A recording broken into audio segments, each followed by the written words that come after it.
बिस्मिल्लाहिर्रहमानिर्रहीम अस्सलातु वस्सलामु अला खातमुन नबिय्यीन व अला आलिहि व सहबिही अजमाइन। अस्सलामु अलैकुम व रहमतुल्लाहि व बरकातुहू।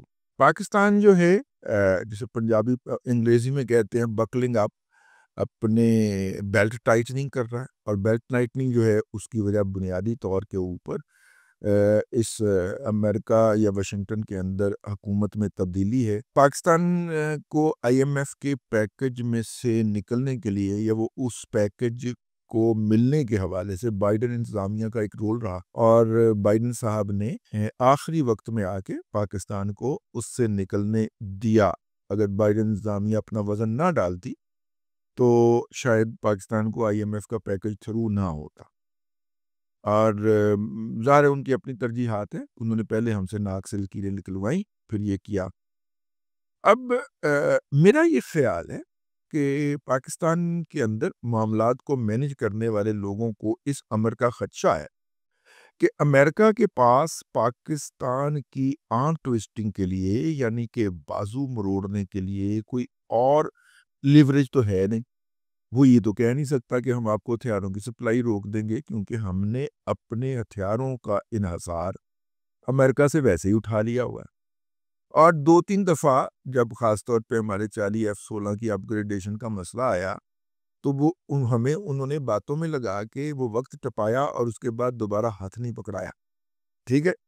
और उन्होंने कहा जी अब पाकिस्तान को इस तरह की कोई चीज़ नहीं दे सकते। हालांकि जाते हुए हमारे हमसाये में बकौल ट्रंपू भाई के 85 अरब डॉलर मालियत का असला अफगान तालिबान के लिए छोड़ गए।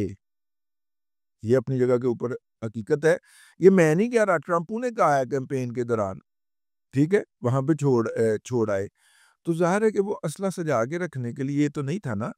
वो अब इस्तेमाल हो रहा है पाकिस्तान के खिलाफ और दीगर हमसाया ममालिक के खिलाफ। हाँ, पाकिस्तान में और अफगानिस्तान के दीगर हमसाया ममालिक में एक फ़र्क है, वो ये है कि वो दीगर हमसाया ममालिक फिर आते हैं ना तो फिर 400 बंदा बॉर्डर पे उड़ा देते हैं अफगानिस्तान का। हमारे यहाँ जनाब अगर इस तरह की कोई हरकत करने की कोशिश हो तो उस पे फिर फौरी तौर पे हमदर्दियाँ फूट पड़ती हैं और खून के रिश्ते निकल आते हैं। तो खैर ये मैंने कहा कि जो है वो आपकी खिदमत में अर्ज़ कर दूँ। लेकिन अब मसला ये है कि अगर कल को अमेरिका ने हमसे कोई बात मनवानी है तो उसके पास आर्म ट्विस्टिंग ज़्यादा से ज़्यादा ये होगी ना कि IMF के रिव्यू के अंदर जो नज़रसानी होती है हर 6 महीने के बाद जो होती है, उसके अंदर हमें काबू कर ले। मार्च के अंदर होनी है, 20 जनवरी को आ जाना इसने ट्रंपू भाई ने, तो उसके बाद पहली नज़रसानी के ऊपर ही हमारा माथा लगवा ले नीचे। ठीक है ना? या नाक रगड़वाए उस पे और कहे कि इमरान अहमद खान नियाज़ी को वज़ीर-ए-आज़म बनाओ तो फिर मैं जनाब IMF वरना तुहाडा मुल्क डिफ़ॉल्ट करवाने हैं। ठीक है ना? इसलिए हो सकता है कि IMF जब पाकिस्तान को ये कहे, मैं अर्ज़ कर रहा हूँ एक प्रपोज़िशन, तो पाकिस्तान उससे पहले ही IMF को सरप्राइज़ करने के लिए बैठा हो कि भाई तू जो करना कर। ठीक है? मतलब मैं उसकी एक छोटी-सी मिसाल आपको देने जा रहा हूँ। 1 महीने के अंदर तकरीबन 70 करोड़ डॉलर का करंट अकाउंट सरप्लस हुआ है और 5 महीनों में ये टोटल मिला के कोई पौने 10 अरब डॉलर, पौने 9,075 अरब, 9,065 के 75 के करीब पहुंच गए, यानी तकरीबन 1 अरब डॉलर के करीब पहुंच गए। ठीक है जी। अच्छा जनाब, और ये बहुत बड़ा सरप्लस है, तकरीबन 2.5 महीने की जो हमारी दरामदात हैं उनका एक्सपेंसेस है नहीं, लेकिन मेरा नहीं ख्याल जो डिफरेंस आता है ना इंपोर्ट के अंदर और एक्सपोर्ट के अंदर, वो मिला के ये कोई 2.5 महीने हम निकाल सकते हैं। ये जो पैसा है, पहले हमारे पास सरप्लस होता ही नहीं था, नेगेटिव में होता था। जो पैसा आना होता था हम पहले ही खर्च कर चुके होते थे। ठीक हो गया जी। अगले 7 माह में जी 2 अरब डॉलर का सरप्लस मजीद हासिल हो सकता है। हो सकता है नहीं, कोई 1.5 अरब डॉलर का सरप्लस मजीद हासिल हो सकता है। तो यूँ टोटल अगर आप 2.5 अरब डॉलर का सरप्लस निकाल देते हैं, अगरचे की बात रिकॉर्ड पे रहनी चाहिए कि हमने अपनी दरामदात को, इंपोर्ट्स को कंट्रोल करके रखा हुआ है। हमें जिदा मुंह आए एलसी खोल के जो मर्जी इंपोर्ट करदा फिर, इस बात की हमने इजाज़त नहीं दी। अब दूसरी बात जो बड़ी इंपॉर्टेंट है वो ये है कि हम शरह सूद कम करते जा रहे हैं। 2% कम करके हम 13% पे लाए। अगर हम इसको सिंगल डिजिट में ले आते हैं, जो कि आनी है ऑटोमेटिकली, ये हो नहीं सकता कि आपकी अफरात ज़र जो है वो तो 4% पे मौजूद हो और आप शरह सूद लेके बैठे हों 13% पे, ऐसा हो नहीं सकता। ये 8, 9, 7% के राउंड अबाउट आनी चाहिए। लेकिन हमारे गवर्नर स्टेट बैंक साहब जो हैं, वो बहुत ही मुहतात आदमी हैं। वो कहते हैं कि नहीं भाईजान, मैंने आहिस्ता-आहिस्ता करना ताकि इकॉनमी इस झटके को अब्ज़ॉर्ब करती जाए। ते भाएं ਜਦੋਂ 15 ਤੋਂ ਵੱਧ ਕੇ ਸਿੱਧਾ 22% ਕੀਤਾ ਸੀ ਜੀ, ਉਦੋਂ ਤੇ ਨਹੀਂ ਆਹਿਸਤਾ-ਆਹਿਸਤਾ ਕੀਤਾ ਸੀ, ਬਸ ਇੱਕੋ ਰਾਤੋਂ ਰਾਤ ਹੀ ਕਰ ਲਿਆ ਸੋ खैर। अच्छा जी, अब जनाब शरह सूद 9% पे आ सकती है। अगर 9% पे आती है और 4% मज़ीद शरह सूद में कमी हो जाती है, तो पाकिस्तान को 1500 से 1800 अरब रुपए की बचत होगी उस सूद की अदायगी में जो उसने करना है, और 9,775 अरब रुपए इसके लिए बजट में रखे गए हुए हैं। जो पिछला हमने बजट पेश नहीं किया था, उसमें सूद की अदायगी की मद में जो रकम रखी गई थी वो 9,775 अरब रुपए थी। ठीक है, दिफा पे कितना लगाया आपने? 2200 अरब रुपए। और सूद पे कितना लगाया? 9,775 अरब रुपया आपने एलोकेट किया कि ये हमने रखना है। क्यों?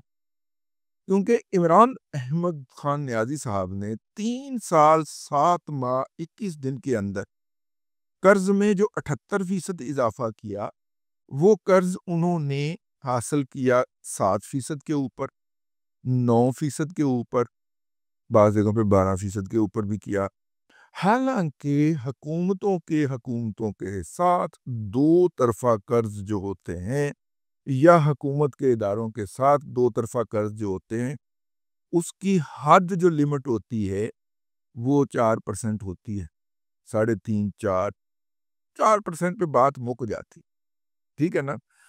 यानी कि अगर हम 2 अरब डॉलर कर्ज लेते इमरान अहमद खान न्याजी से पहले और बाद में, तो उसका अगर लोन जो उसका जो सूद जो था सालाना, वो अगर 500 रुपए था, तो जो हम अब ले रहे हैं वही 2 अरब डॉलर, उसका सूद 250 रुपए है। ये मसला है कि जितना सूद की ये इसने 78% तो लोन में इजाफा किया, सूद की अदायगी के अंदर कई गुना इजाफा कर गया यार। ऐसे लिए तो 9,775 अरब रुपया देना पै रहा है। की ख्याल है?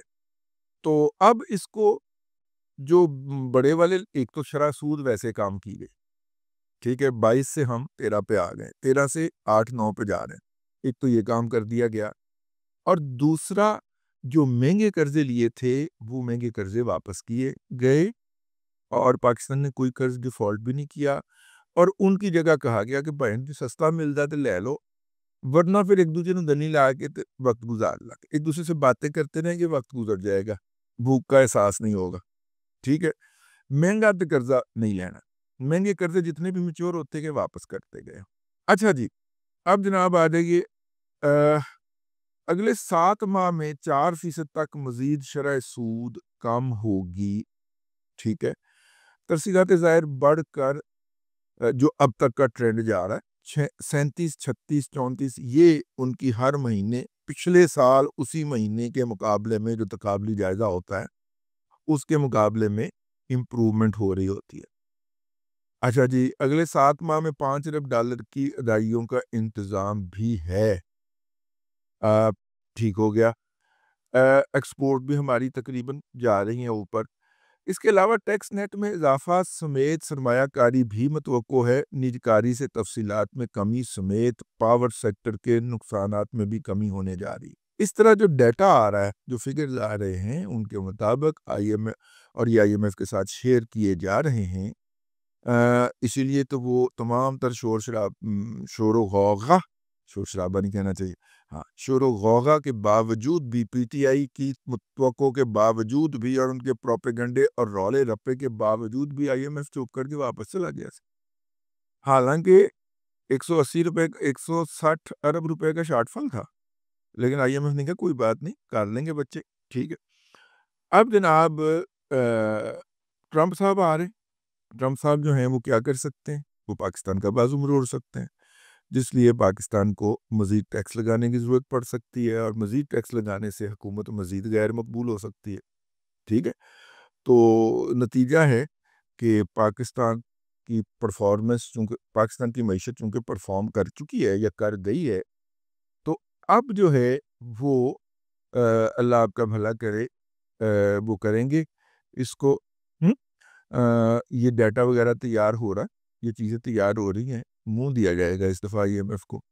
और अगर उसने कोई हिचन-विचन करने की कोशिश की तो उन्होंने कहा गया कि हम नहीं खेलते, उठा लो पान-दान अपना, हैं? निकलो। हाँ जी, हाँ।